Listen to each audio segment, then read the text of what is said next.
তারাপীঠের সব থেকে বড় উৎসব কৌশিকী অমাবস্যা। কথিত আছে সাধক বামদেব তন্ত্র সাধনা করে তারাপীঠ মহাশ্মশানে মা তারার দর্শন পেয়েছিলেন এবং সিদ্ধি লাভ করেছিলেন।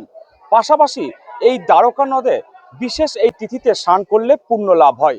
সেই আশাতেই রাজ্য তথা দেশের বিভিন্ন প্রান্ত থেকে ভক্তরা ভিড় করতে শুরু করছে তারাপীঠে এই কৌশিকী অমাবস্যায়। বীরভূম জেলা প্রশাসনের তরফ থেকে নিরাপত্তার চাদরে মুড়ে ফেলা হয়েছে গোটা তারাপীঠ এলাকা। তারাপীঠ থেকে অক্ষয় ধীবর, নিউজ 18 বাংলা।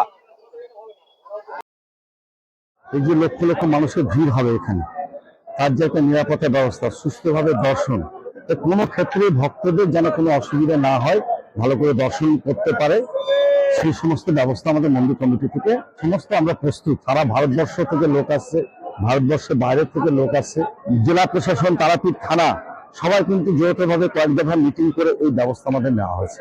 অতীতে অমাবস্যা কথিত আছে যে অশুভ শক্তি পরাজয়, শুভ শক্তির উদয়।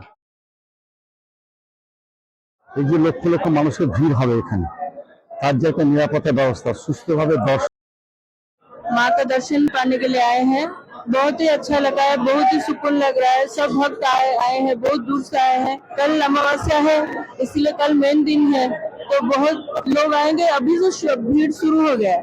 कल तो मुझे लगता है यहाँ पे बैठने के लिए भी जगह नहीं मिलेगी।